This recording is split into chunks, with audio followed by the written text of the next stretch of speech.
Chapter 1 The Mystery of God. From birth, all that is a mystery, and we piece by piece resolve the unknown. Ever clearer is our puzzle's picture, its image chopped and scattered, revealing only enough to show it is limitless, dumbfounding us still with awe. Man pushes toward answer, his efforts genuine and gaining. Understanding advances. The universe courts his attention.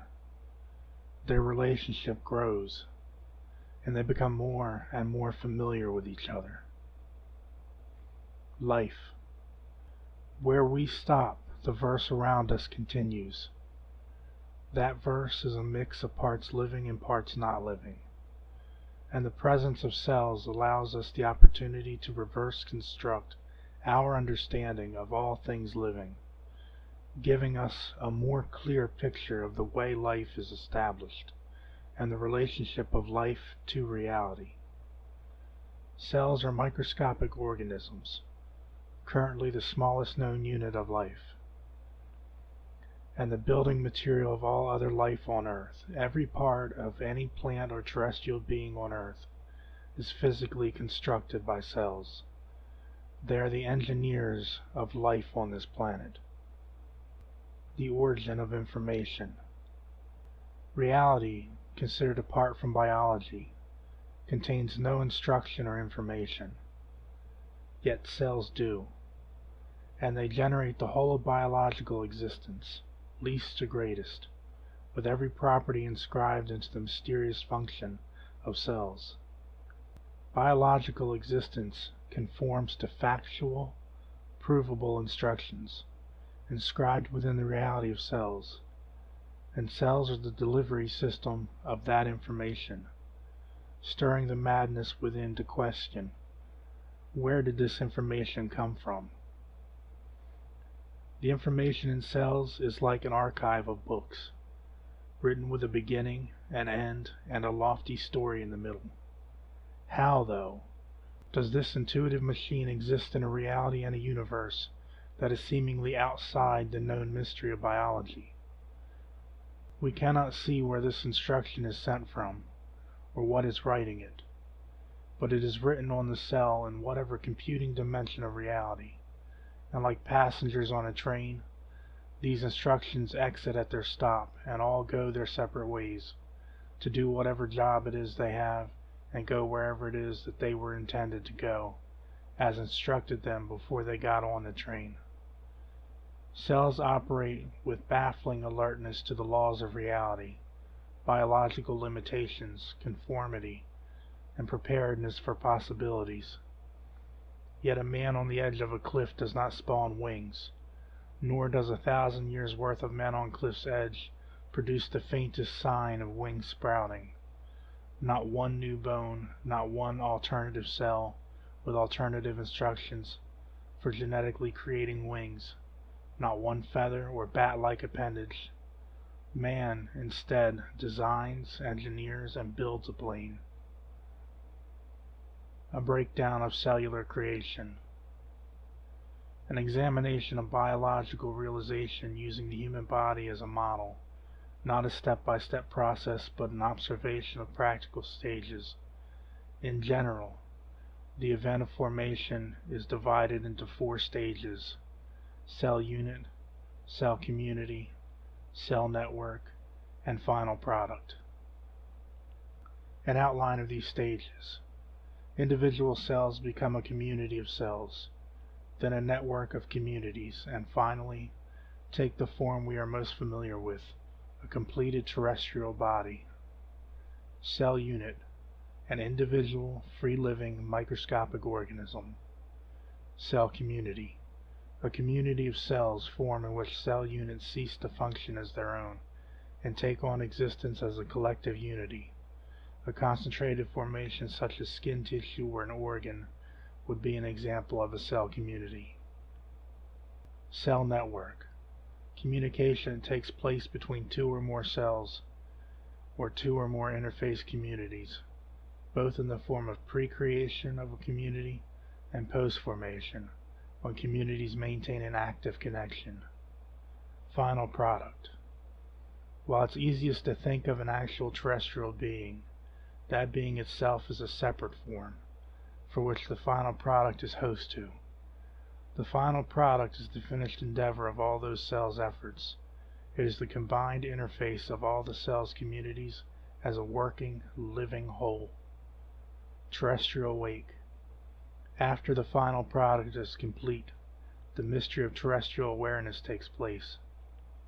That awareness is not microscopic in its nature or interaction, and it does not communicate with the parts that built and maintain its fleshly vessel. Yet both are living, and both have consciousness. They appear to coexist, but are not one in will, purpose, or thought, to which I suggest they are two beings, dependent on each other for survival, a will and an intentional host.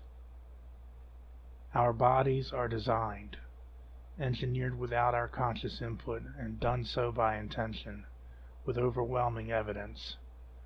The many systems necessary to give rise to conscious being, at the level of terrestrial being, exist specifically for that purpose, to give rise to conscious being, and to play host to that being.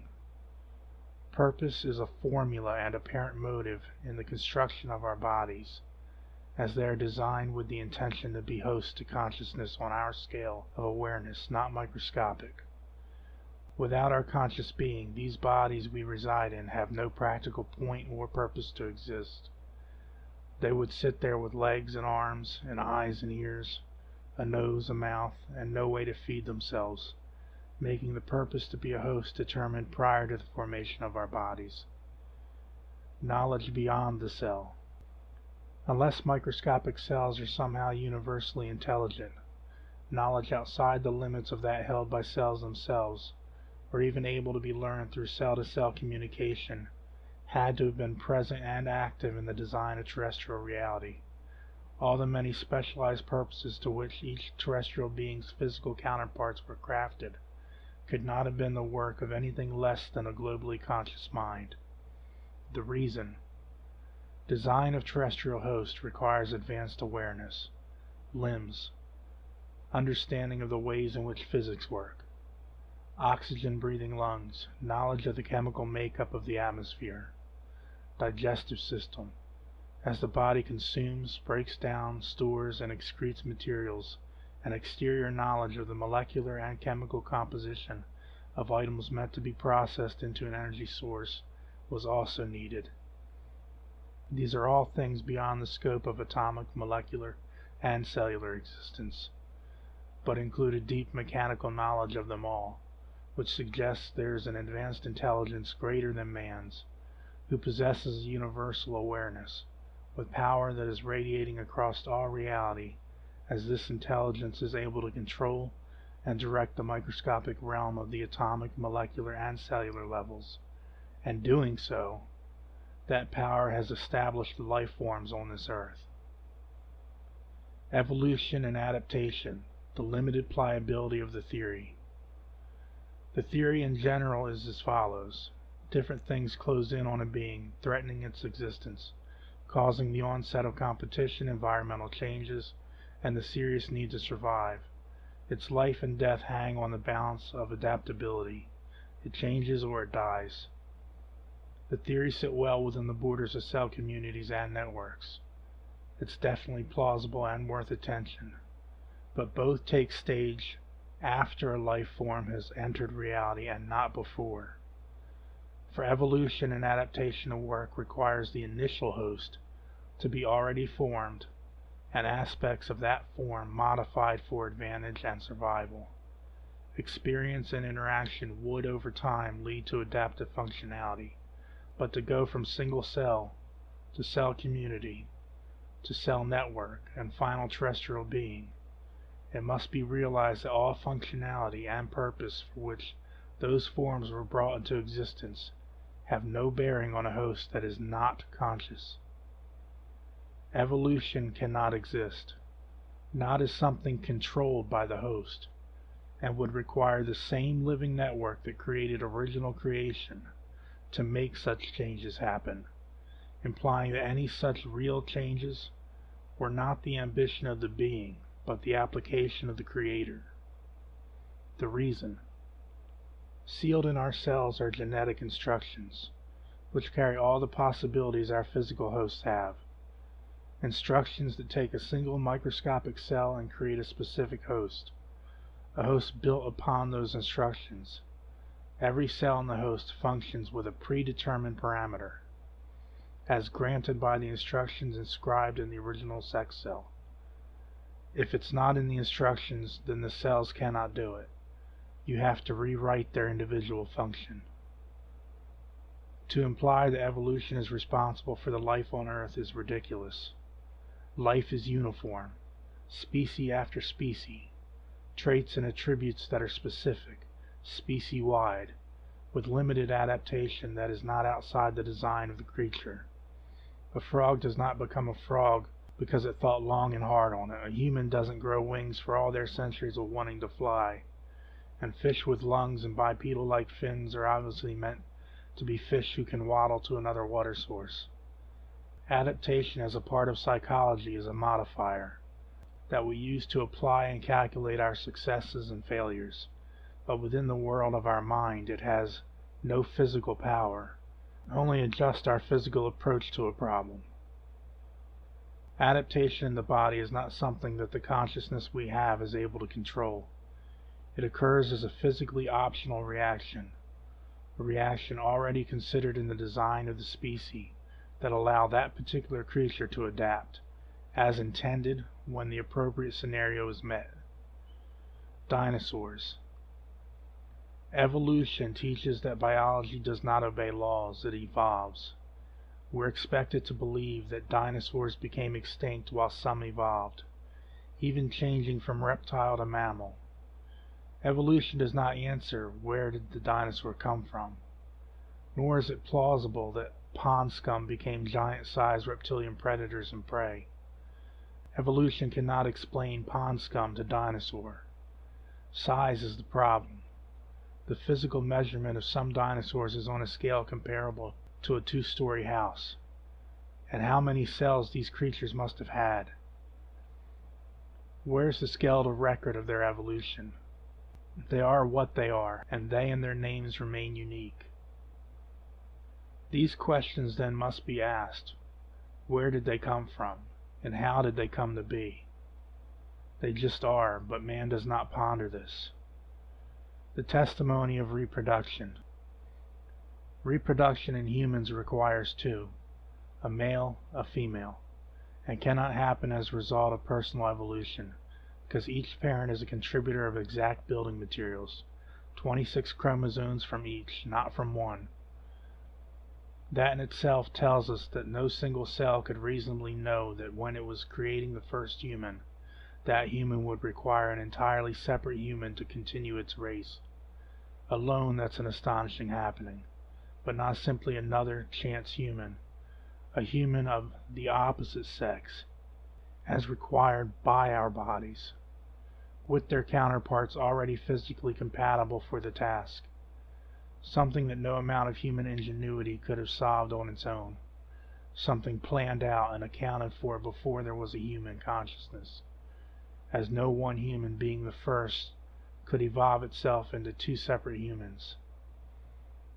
How does one know what is the opposite sex? And how can there possibly be an opposite sex? Once more, cells show us that these hosts are predetermined, made by intention, and demonstrating considerable consideration by something not human, and something not limited to a single body's knowledge. Original creation is deliberate, testified to by that creation. The purpose of that creation, however, is not clear, as our Creator is a mystery, who seems to be silent, visible only in the structures and working order of reality.